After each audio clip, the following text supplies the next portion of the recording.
Good morning student. पिछले video में हमने संचार को प्रभावित करने वाले कारकों के बारे में चर्चा की थी।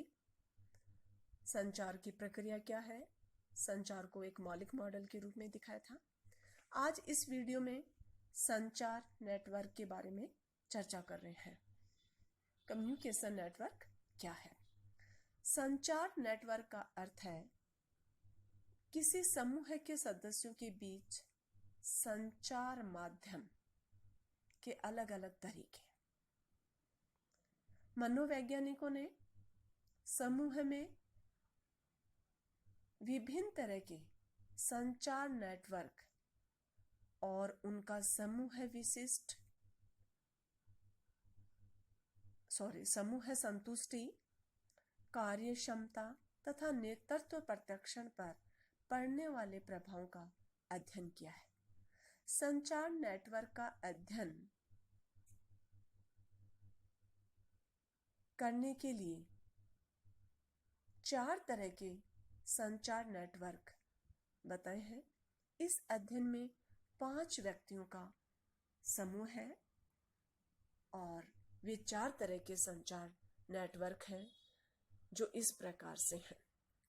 फर्स्ट है चक्र नेटवर्क। इस तरह के नेटवर्क में समूह में एक व्यक्ति ऐसा होता है जिसकी स्थिति या उसकी पोजीशन अधिक केंद्रित होती है कि सबका ध्यान उसी पे केंद्रित होता है, वो केंद्र बिंदु होता है उस ग्रुप का। उसे लोग समूह के नेता के रूप में प्रत्यक्षीकरण करते हैं। दूसरा जो आता है वो है श्रृंखला नेटवर्क।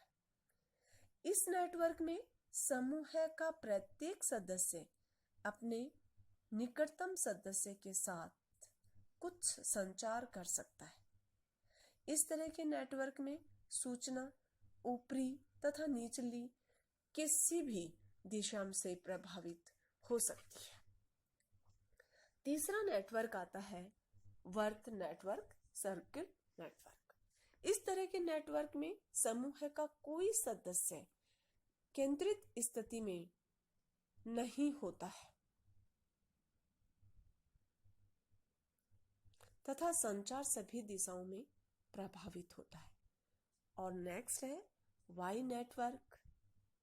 यह नेटवर्क एक केंद्रित नेटवर्क होता है जिसमें एक व्यक्ति ऐसा होता है जो अन्य व्यक्तियों की तुलना में अधिक महत्वपूर्ण होता है। शॉ ने 1964 में अपने अध्ययन में 5 तरह के नेटवर्क बताए। ये 4 नेटवर्क तो थे चक्र, श्रृंखला, वृत्त और वाई। इसके अलावा भी एक और नेटवर्क बताया गया है जिसमें 5 सदस्यों का एक समूह लिया गया है और उनके बीच संचार नेटवर्क का अध्ययन किया गया है। ये 5वां नेटवर्क है कंकन नेटवर्क। कंकन नेटवर्क में एक तरह से खुला संचार होता है जिसमें समूह का प्रत्येक सदस्य दूसरे से सीधे संचार स्थापित करने के लिए स्वतंत्र होता है। सूचना का बहाव बिल्कुल मुक्त होता है, प्रेरणा अधिक पाई जाती है लेकिन नेतृत्व कमजोर होता है। इसे ऑल चैनल भी कहते हैं या इस मॉडल को पूर्ण संयुक्त पैटर्न भी कहते हैं। इन 5 तरह के संचार नेटवर्क में दो यानी चक्र एवं वाई नेटवर्क केंद्रित संचार तंत्र है और बाकी 3 यानी श्रृंखला, वृत्त एवं कंकन नेटवर्क विकेंद्रित संचार नेटवर्क है। इन विभिन्न तरह के नेटवर्क का प्रभाव समूह निष्पादन तथा समूह संतुष्टि पर अलग अलग पड़ता है। कुछ संचार नेटवर्क जैसे वर्त नेटवर्क तथा कंकन नेटवर्क में संचार की दिशा मंद होती है तथा सदस्यों में समस्या समाधान की अक्षमता होती है, परंतु समूह के सदस्यों में संतुष्टि अधिक होती है परंतु अधिक केंद्रित पैटर्न जैसे चक्र तथा वाई नेटवर्क में सदस्यों में कार्य क्षमता अधिक होती है, परंतु इससे सदस्यों में संतुष्टि अधिक नहीं होती है। लेविट ने अपने अध्ययन में यह पाया कि संचार नेटवर्क का पैटर्न अधिक केंद्रित होने से सदस्य द्वारा कार्य उन्मुखी व्यवहार अधिक किया जाता है। शॉ ने अपने अध्ययन में पाया कि जिस व्यक्ति को केंद्रित स्थिति में रखा जाता है उसे समूह के अन्य सदस्य नेता के रूप में प्रत्यक्षीकरण करते हैं। उसके बाद आता है कि जब हम संचार करते हैं तो संचार के मार्ग में कौन कौन सी बाधाएं आ रही हैं।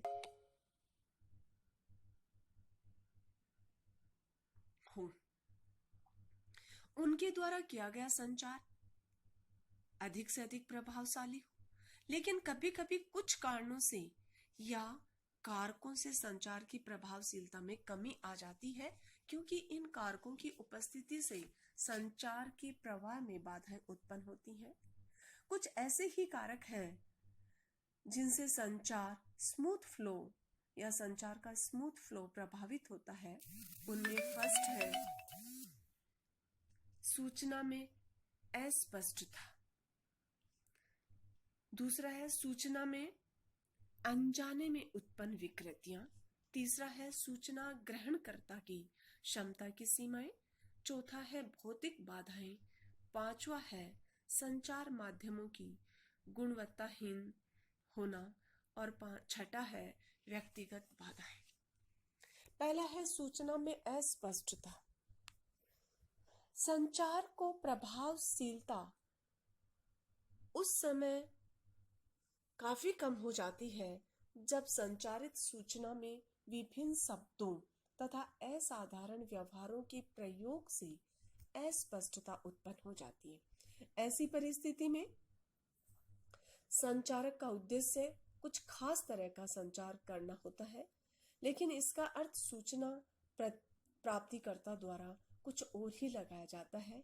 ऐसी परिस्थिति में संप्रेषक तथा सूचना प्राप्तकर्ता द्वारा संचारित सूचना का अर्थ अलग अलग लगाया जाता है, जिसके कारण संचार की प्रभावशीलता कम हो जाती है।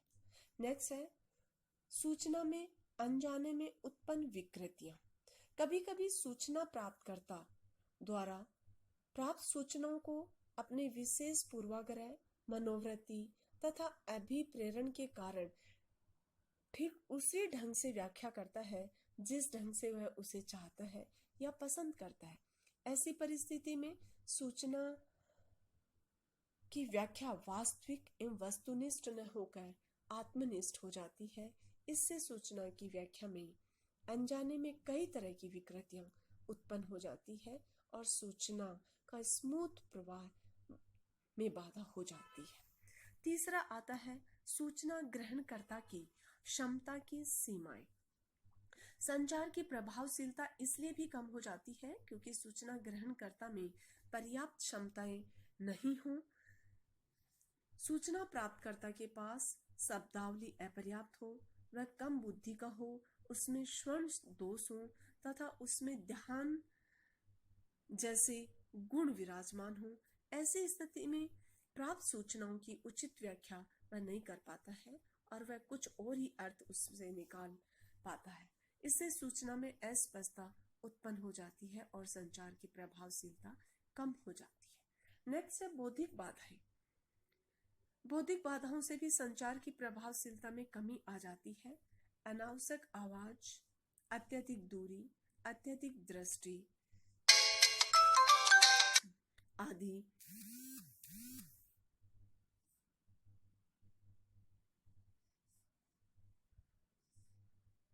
भौतिक कारकों से संचार की प्रभावशीलता में बाधाएं उत्पन्न हो जाती है। इन कारकों से कभी कभी संप्रेषक से संचारित सूचना प्राप्तकर्ता तक नहीं पहुंच पाता है। इससे संचार का वास्तविक उद्देश्य पराजित हो जाता है। नेक्स्ट पॉइंट आता है संचार माध्यमों की गुणवत्ता में कमी। संचार को प्रभावशील बनाने के लिए संप्रेषक विभिन्न तरह के संचार माध्यमों का उपयोग करता है। इसमें टीवी, पत्राचार, का उपयोग अधिक होता है। जब दूरभाष का उत्तम व्यवस्था होती है तो संचार की प्रवाहिता काफी अधिक होती है, लेकिन यदि दूरभाष में बाधाएं होती हैं तो संचार ठप पड़ जाता है और उसकी प्रभावशीलता समाप्त हो जाती है। बड़े बड़े संगठनों संस्थानों में दूरभाष की सेवाओं में बाधा पड़ने से उसकी उत्पादकता क्षमता में बाधा आ जाती है या 65% की कमी हो जाती है। दूरभाष के अलावा संचार के अन्य माध्यम जैसे पत्राचार, व्यक्तिगत संपर्क भी अधिक समय लेने वाला संचार का माध्यम है। इसकी गुणवत्ता पर अधिक भरोसा नहीं किया जा सकता, अतः इससे भी संचार की प्रभावशीलता अधिक उत्पन्न नहीं हो पाती है। नेक्स्ट पॉइंट आता है संप्रेषक की व्यक्तिगत बाधाएं। कभी कभी स्वयं संप्रेषक का ही व्यक्तित्वशील गुण संचार की प्रभावशीलता में बाधक हो जाता है। संप्रेषक में अनावश्यक रूप से डरने का गुण, हिचकिचाहट, भाषा दोष, बुद्धि की कमी आदि पाई जाती है। इन कारकों के होने से संप्रेषक अपनी इच्छाओं भावनाओं की अभिव्यक्ति ठीक ढंग से नहीं कर पाता है, जिसके कारण संचार की प्रवाहिता तथा प्रभावशीलता दोनों ही काफी प्रभावित हो जाती है।